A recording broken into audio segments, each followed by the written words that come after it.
Hello, everyone, and welcome. We're so excited that you're here with us today. Thank you for taking the time to dive into this topic that could seriously transform your school's cybersecurity defenses. Today, we're going to talk about the FCC's new school and library cybersecurity pilot program. It's a huge opportunity where they're offering up to $200,000 in grants over the next 3 years. This is specifically to help schools and libraries like yours bolster their cybersecurity defenses. If your school or district qualifies for E-rate, then you're in the right place. So I don't know where we left off, but I was saying that I think I mentioned it was 200,000, but it was actually $200 million over the next 3 years. So I wanted to make sure because that's a big number. So there's a lot of opportunity here. I also talked about how there's plenty of webinars right now that discuss the importance of cybersecurity. For this specific webinar, we're actually going to talk about the grant, how to apply for it, and what is covered by the grant. So we're really going to focus in on that. And in just a moment, I'm going to pass everything on to our speakers who will walk you through what you need to know to apply for the grants and then what services and products are covered. So definitely stay tuned. Yurika is our grant funding specialist here at Bluum who knows the ins and outs of securing funding. She has worked with states. She has worked with different municipalities. So she's quite the expert. And then we have Gavin, who's our go-to for cybersecurity technical specialist. And he's been with Bluum for 11 years and brings an overall 25 years to IT. So really excited. He's worked with Checkpoint and Dell and various companies, and he's based out of our Toronto office. And actually, I am here in our Toronto office today too. So a real special get to visit. Before we get started, I'd like to do a little bit of housekeeping.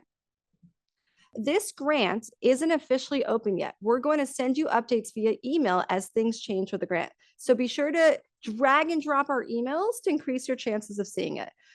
Sometimes our emails will go into the promotions tab or the other tab if you use Outlook. So it's really, really important that you grab that email and you tell your email provider this is important. So as we kind of communicate with you that this grant is open and we have opportunities for, with more information, we want to make sure you get that. A couple other housekeeping items. We have a great chat functionality. We're going to do Q&A with this event. So please ask your questions, share your thoughts into the comments, the Q&A or chat. And as our speakers are going, I'm going to go through those chats. And then at the end, we'll ask your questions. Okay. Let's see. So thanks for staying. And as a bonus for staying until the end, we have a great 2-pager document what's going to highlight it's going to summarize the pertinent information about the grant. So you don't have to go through the 50+ document. Eureka's already done that and pulled out all the pertinent info for you. So you'll get that.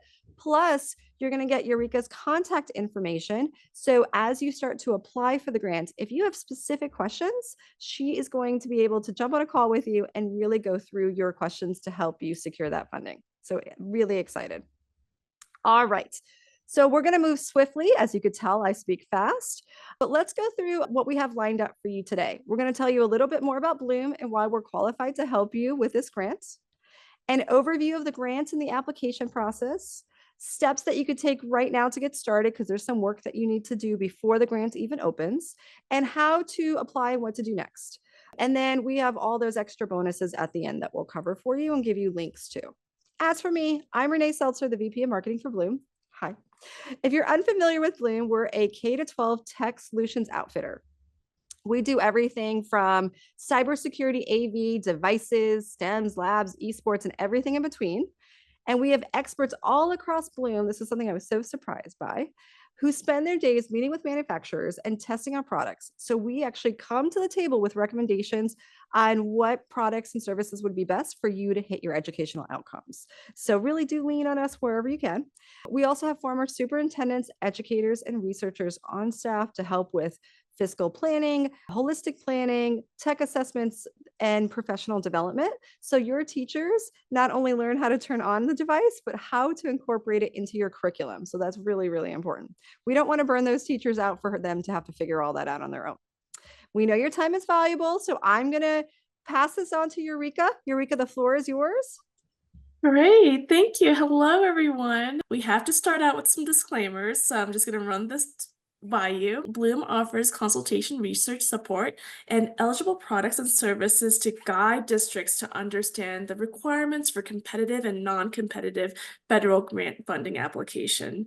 We offer such services free of charge and with no expectation that we will receive any benefits from this grant other than through a fully competitive bid process as required by the application rules and regulation. And on screen is our standard errors and omissions language. Additionally, the FCC for this grant specifies that participants are not permitted to conduct their competitive bidding process prior to the submission of the FCC forms, and participants are not permitted to work alongside service providers to develop and propose their proposed pilot projects. But with that being said, as a part of Bluum's mission to improve education and make learning more accessible, we're here today to spread awareness of this funding opportunity and provide critical technical details to help you understand the cybersecurity pilot program. And the next slide, we can get into it. Great.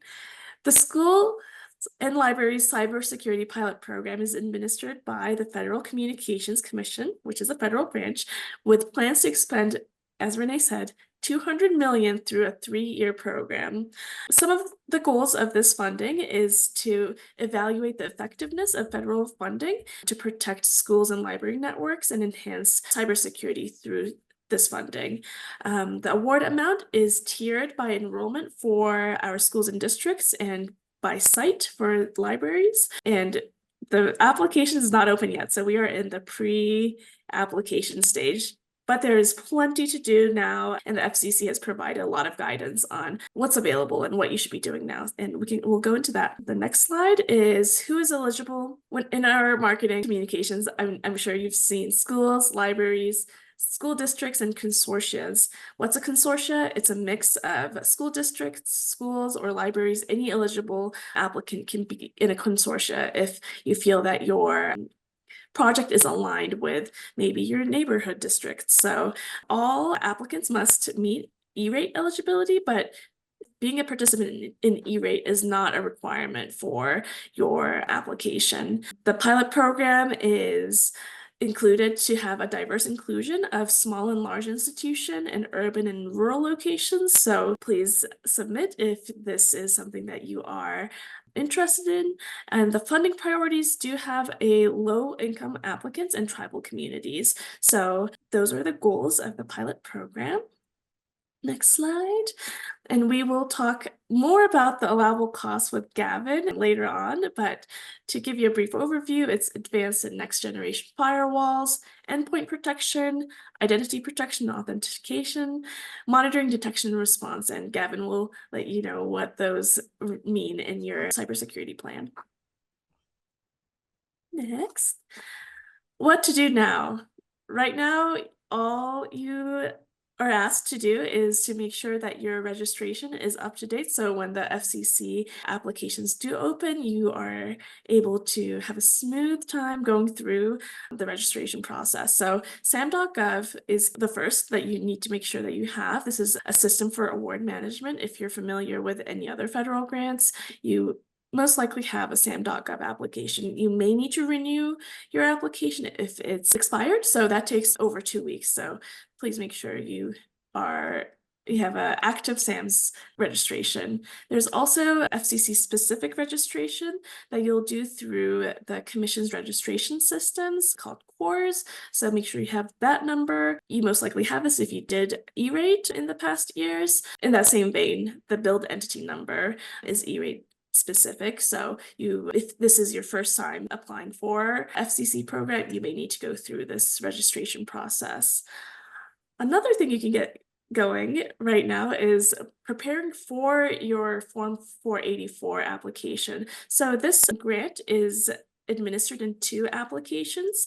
Part 1 is general level security information. This is so we understand that there's sensitive information that you might be sharing in your application. So part 1 is more overview, and then part 2, oh sorry, I'm not there. Part 2 is more detailed experiences that you might have had with cybersecurity. So if you signed up for this webinar, you'll be getting more guides on how to prepare your Form 484, and I'm happy to discuss any of your strategies that you're taking here.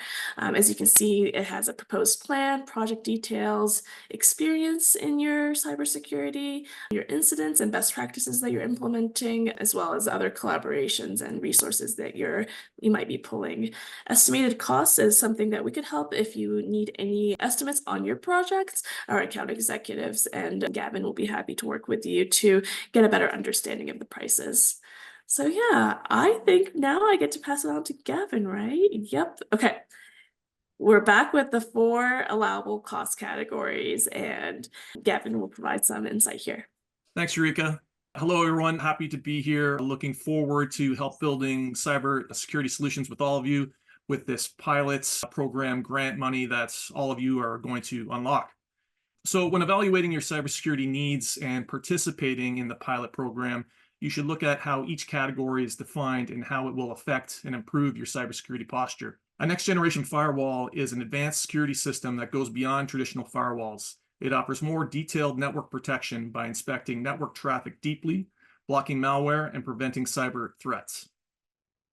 Endpoint protection is a system for network security management that focuses on endpoints, or individual devices such as workstations, mobile devices from which the network is accessed. Endpoint security helps protect endpoints from malicious actors and exploits. Endpoints include desktops, laptops, smartphones, tablet computers, and other devices. The majority of cyber attacks originate from the endpoint. Identification is the act of identifying a particular user, often through a username. Authentication is the proof of this user's identity, which is commonly managed by entering a password. Only after a user has been properly identified and authenticated can they then be authorized access to systems or privileges. Managed Detection and Response, or MDR, is a 24/7 cybersecurity service that monitors and detects response to threats in real time. It combines advanced technology and expert analysis to proactively protect and defend organizations from cyber attacks. Bluum has industry-leading partners that will design and implement solutions that will strengthen your cybersecurity posture. Please reach out to your account executive for more information on these solutions, and I'll pass it back over to Renee. All right. Well, thank you both for your insightful information. As a thank you for staying until the end, I want to go ahead and share some resources with everyone. So let me see if I could. All right. So if you have a QR code, you could take your cell phone and you can take a screenshot of that, and that will link you to the files. If, for example, you're not really familiar with QR codes, that's totally fine. We're going to send you a follow-up email with this information and links to the PDF. And then also here is Yurika's information. This is really helpful as you go through that 2-pager. When you start to have questions and you run into anything or any kind of hurdles, that's a really good time to schedule some time with her.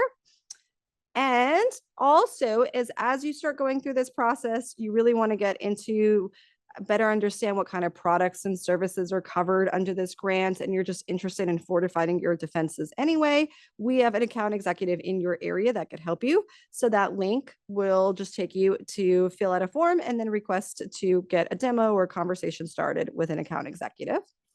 Well, make sure you look out for future emails. And then do you all have any types of questions? I didn't really see any in the chat, but do you have any questions on anything you learned today or just in general about the grant? We're happy to get those answered for you. Let me check our chat. All right, I'm going to give it just a moment if anybody has any questions before we drop off.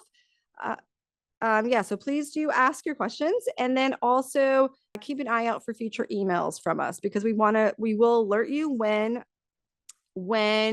oh, we got some questions. Great. Okay. But I was going to say, we will alert you as the grant opens. And if there's any specific additional information that's going to be needed, Yurika is going to provide all of us with that info. Any idea? This is a really good one. Any idea when the grant cycle opens, Yurika?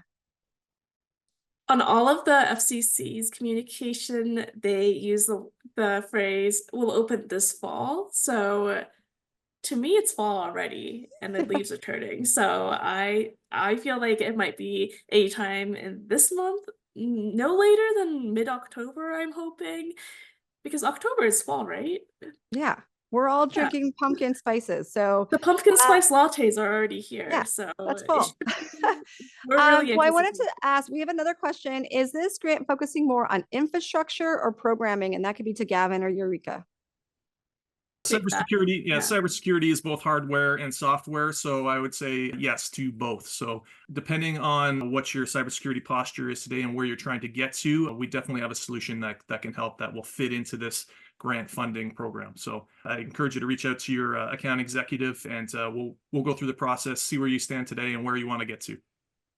Fabulous. And then my other question is where, and I can answer this one, so that this webinar is recorded, so yay. And what we're going to do is we have a page for it that we'll also send you by email, and it will have the re-recorded on-demand video, so you could share it with your coworkers. And then also we'll have more information. So it's definitely a page you're going to want to bookmark, because we'll continue adding new information as it comes across onto that page. Let's see, maybe either of you, if you know the answer to this, do you know if it requires on-site visits? I can take that. It's not published yet what your requirements or your reporting requirements are for the FCC. I'm assuming this is a question that has to do with the FCC's on-site visits, maybe. So it's unpublished yet of what the reporting looks like. Federal grants, federal funding typically comes with an option for an on-site visit if they want to come visit.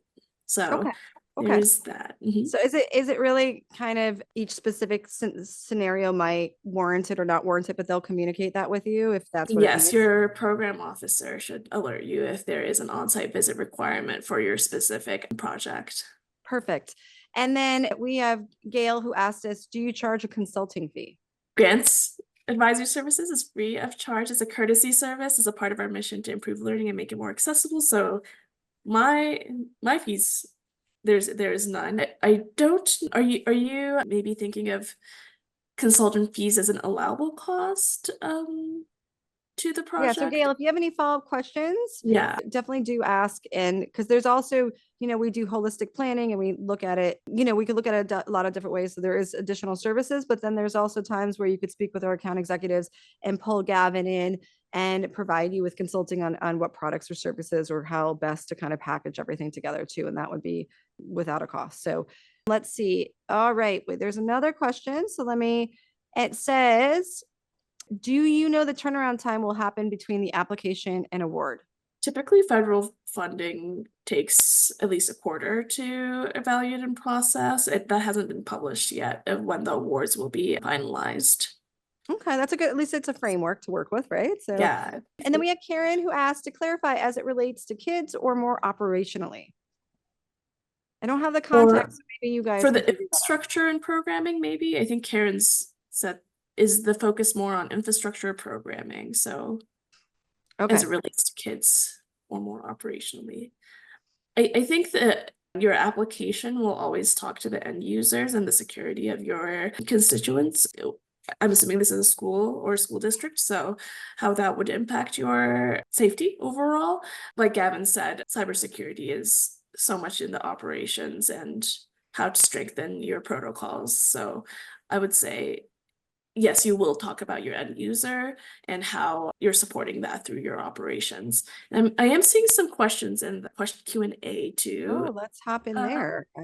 Are there any specific firewalls that pilot program will fund? Thank you. There's no specific. It really depends on your need and your justification. There's an extensive list of eligible products, so you might want to take a look at that to see if there's more guidance there. Fabulous. Sorry, and I can't see the Q&A right now. So if there's any other questions in Q&A, Yurika, can you check? That's the last one. Yeah, the other one was about the application timeline, where we're all curious when it's going to release.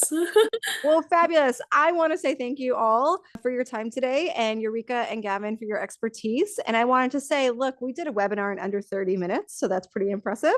I also wanted to share that we have a couple different webinars coming up with different school districts, so definitely stay tuned and keep an eye out for future emails. But thank you all for your time, and we will be sending you the on-demand replay shortly, and these assets, the links to the assets that we talked about as bonuses. And then also we will have that landing page that we talked about where all that information will sit on there too, to make it easier for you. Well, thank you and enjoy the rest of your day. Thanks, y'all. Thanks, Bye, everyone. everyone. Bye. Bye.